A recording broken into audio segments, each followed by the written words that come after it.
Join me right now on Kumite Radio is Stevie Ray, UFC lightweight. He'll be fighting on UFC Fight Night 138, October 27th in New Brunswick, Canada. What's going on, Stevie? What's up, man? Nothing much, man. Did you watch UFC 229? You know, you're a lightweight. Khabib submitted McGregor. What did you think about the fight? Yeah, to be honest, I thought that was one of the outcomes I thought that was very possible to happen. So yeah, not too surprised with the fight. And to be honest, I expected the after fight as well. I called it a few weeks back. Like, I wish I posted it on social media, because I was telling everyone, like, I feel like something's gonna happen. Like, after the fight, I knew there was going to be trouble. Yeah, crazy, man. Yeah, it was crazy. If you ever been around Dagestani fighters or people, they don't, take, attacking their religion and stuff like that lightly at all. No, so I seen, man. So I seen. The last year or so of your life has been kind of a roller coaster ride pertaining to fighting. Could you put into words the mental strain that has had on you? Yeah, to be honest, the last year's not been great. It's been pretty shit, if I can swear. Yeah, I mean, I lost to Felder. First time I've been knocked out in Scotland. I went through a process of not knowing if I was going to be re-signed, and stressful, and then eventually got the contract and fought a really frustrating guy that I felt like ran away from me a lot. Close, split decision. Obviously it went the other way. So yeah, not the best year. Well, let's talk about your last fight at UFC London. You fought Cajun Johnson. In that fight, you were doing well. Your boxing was pretty crisp. Landed a lot of hard shots. It seemed like you were the aggressor most of the fight. How disappointed were you in that result, and how long did it take you to get over that loss? Yeah, to be honest, split decisions, like any decision, it can go the other way. I feel, even watching it back, I feel I done enough to win, because not really much happened. But after the fight, he was the one that was sore. Like, he was cut. He had a sore face, and I was sitting there like feeling. I felt like I hadn't even been in a fight. Like, I had a sore calf. I would admit that. I had a little bit of a sore calf, and that was it, from the 2 leg kicks he threw. It's kind of hard. Like, Cajun, I like Cajun. I've trained with him before and stuff, but yeah, I feel like I've done enough to win. But fuck, I can't complain about it too much. When it goes to the decision, you just got to take it on the chin.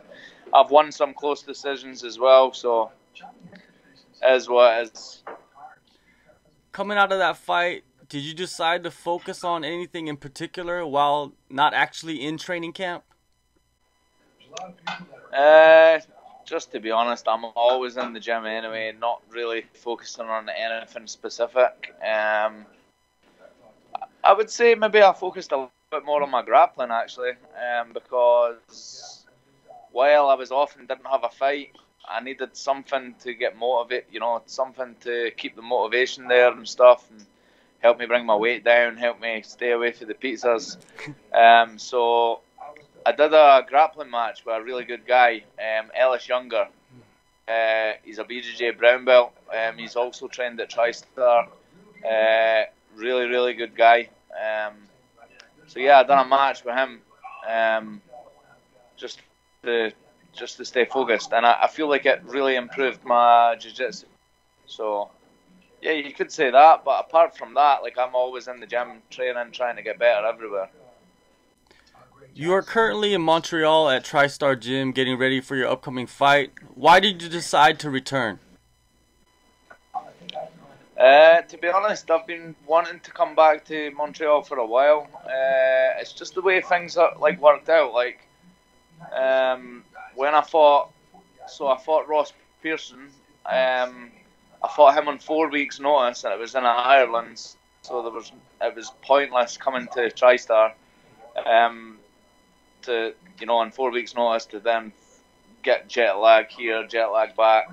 So I did my camp at home, and then I kind of enjoyed it a bit. It was good. I got the win. Also, I think I did my camp at home for Joe Luzon, and we got the win. And so yeah, just the way it is. But the main reason I've came back out to Tristar, it's not really for like the coaching or the training partners, because to be honest, I've got great coaching at home. My main MMA coach, James Dillon, puts so much time into me. Got good training partners, different sizes. It was more. What's up, brother? What's going on? It was more. It was more so I'm like in isolation. Like I'm away for the kids. I'm away from all the distractions. And I could just purely focus on training. So yeah, that's why I'm here. So all I do when I'm here is train, eat, sleep. Train, eat, sleep. So at least if things don't go my way, obviously I know that you can always win and lose in a fight. If I do lose, then I can look back and say I've done everything possible to, I'd be kicking myself if I didn't do something like this and then I lost. Because this fight, I could get cut if I lose as well. So it's do or die. I'm gonna putting everything in it, and I'm gonna try and take this guy's head off. So yeah. Has there been anything new you added to your training regimen while at Tristar since you have returned? Not from before. While I've been here before, I've worked with the boxing coach Herc. So I've continued to work with him. He's still here. I've literally just finished a private with him. And yeah, I mean things have been good while I've been here. Like the main thing is because I could just focus. Like I could train all the time. I could put in extra time. I'm training. I'm watching footage. I'm able to do all these things when I'm out here, and I'm not able to do that at home. So that's the biggest advantage I would say about being out here. And I've always fought well when I've been out here and done some of my camp here as well. So your upcoming opponent, Jessin, Ayari, a lot of interesting dynamics in this fight. He has not fought in almost 18 months. Do you believe coming off a loss like he did, is it smart to take so much time off? I don't know, man. To be honest, I don't even know why he took so much time off. I heard some stories saying he got married and stuff like that, but whether he's all that time off or he's took 3 months off, he's got me at a bad time. This is like do or die for me. This is all or nothing. So this is why I've came to Tristar. This is why I'm putting everything into it. And from the bell, I'm gonna punish him for it. He's picked the wrong time to drop to 155, and I'm gonna make him pay for it. Yeah, he's making his drop to 155 for the first time, I think, in his career. And are you worried that he might miss weight, since there has been a lot of guys missing weight in the UFC recently? Yeah, to be honest, I'm sure he'll make the weight. He didn't look that big at welterweight. He's a fairly big guy. He's got a big frame. He's 6 foot. He'll be a little bit taller than me, maybe a bit bigger, longer. But he wasn't. He was quite soft at welterweight. Like he had a bit of podge. I'm sure his diet wasn't the strictest at welterweight. He probably got away with a lot more. So yeah, this first fight at 155, he's going to be probably struggling more with the diet. When the weight cut, an extra 15 pounds. And to be fair to him, he could take a good shot. He took some good shots off Till. He's got a good chin. It looks like he's got an alright chin.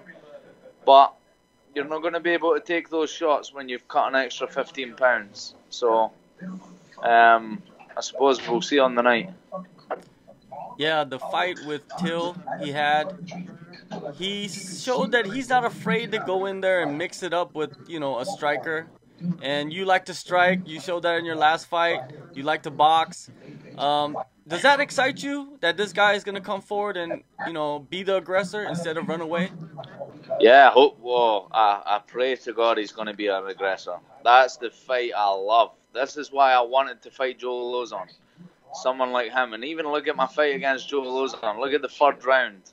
You know, I'm going towards him, and I made Joe Lozon look like, you know, not so much of the crazy war guy that he was, because it was, you know, it was all me swinging. I was hoping he was going to be swinging back. That third round, the last 2 minutes of the fight, I said it in my head. I'm like, fuck it. I'm going to try and just, I'm going to try to take his head off. Let's go. I was praying he would swing back, so we would maybe steal fight the night, but I'm guessing he was so gassed that it was, you know, it was one way. But, you know, that maybe got me the win. That was maybe enough, like, so it all worked out. But I love those fights. I've been in loads of fights, like, out with the UFC, or out with MMA, fights in the street where, you know, you have to kind of be tough like that, and have that kind of fight style. So I hope he comes at me, because if he does,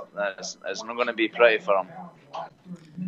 You have talked about coming from humble beginnings and being proud of what you have already accomplished. But what are your ambitions now moving forward? My ambitions now, so, I mean, fuck, it's been a frustrating year. So, you know, I went 3-0 in the UFC, so I had a good kind of start, and I'm still 5-3, still decent record. I've beat some good guys, but I'm not done now. I'm still only 28. I feel like I'm in the prime of my career. So yeah, I just need to be honest, I'm not even looking at ambitions. I just need to make sure I win this fight. However I get it done, I believe I've got skills to submit Jessin, to, you know, ground and pound him, knock him out on the feet, decision him. I don't care. I'm just going to make sure I get the win. I would like to go back to finishing fights as well. I've got a lot of finishes on my record, and lately it's been a lot of decisions. So I want to get back to finishing guys and the possibility of getting that bonus at the end of the night.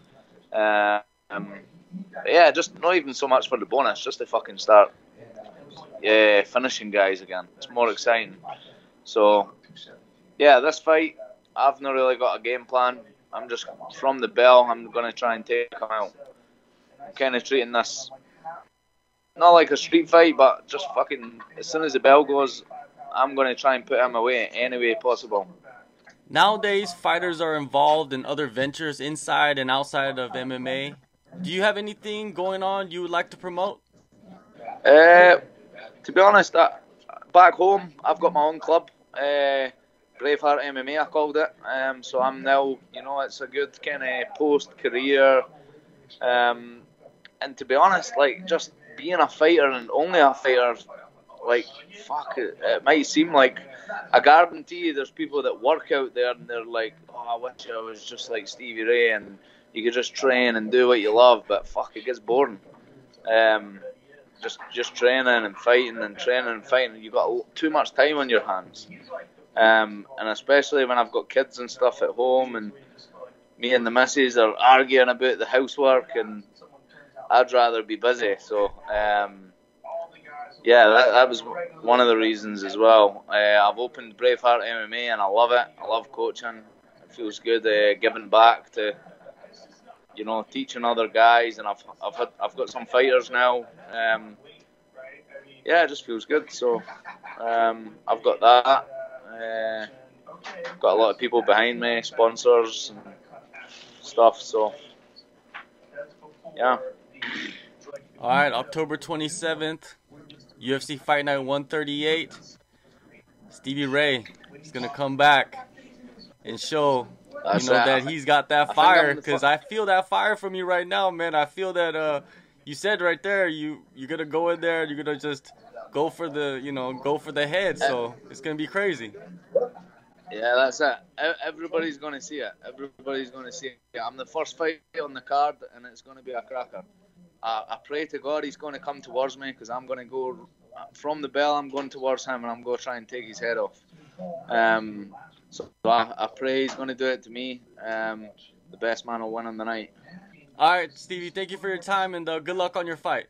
Thank you, man. Appreciate it. Cheers, dude.